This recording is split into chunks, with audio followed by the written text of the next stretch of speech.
And he knew how to tap into here. He knew how to get you, no matter who you were in the dressing room. He always used to get me, I always say this by mentioning he used to mention my grandparents. What about your grandparents? Getting up every single day, putting their tie on, the work that they put in, how they never complained about anything, you know, what they must have lived through, obviously, in the Second World War. And he would say things like that in his team talks, and it would always tap into me, because I used to sit with my mum's dad and look at his medals that he got during the Second World War. He'd had 3 or 4 wounds. He had shrapnel wounds in his shoulders that he could still show me, and bits of metal still in his body.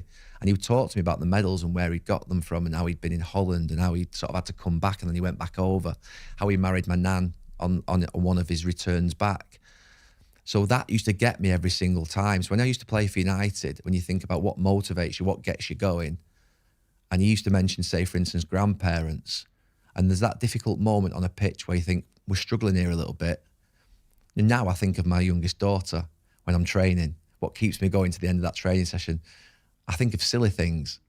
If I don't keep going here, someone's going to get my youngest daughter, and there's nothing going to get her, so I've got to keep going. And there it was my granddad, my mum's dad. And I used to think he wouldn't have stopped going. He came back having been wounded twice and shrapnel wounds twice, and went back out to fight again. And he had those medals, and he would speak to me about it. And I used to think, how can I stop? But he would find that in me. Sir Alex would push those buttons and press those buttons. For someone else, it would become something completely different, I'm sure. It might be talking about the father.